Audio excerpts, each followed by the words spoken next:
gawain sa pagkatata bilang 2. Isulat Ang.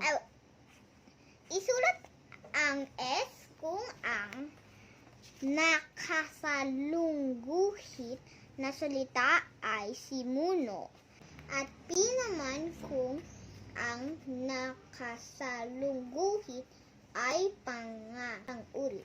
Number 1. Alam mo na simuno at panaguri, ah. Sige. Number 1. Magalang bata. Magalang ang. Magalang ang bata.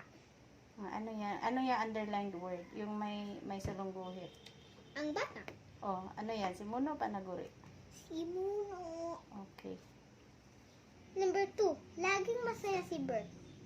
Oh, simuno, panaguri yung underlined word. P. Number 3. Sumikat na ang araw. Yung ang araw, ano dyan? Simuno, panaguri. Letter S. Simuno, panaguri. Simuno. Simuno. Number 4. Si Ed ay masipag mag-aral. O, alin dyan ang S.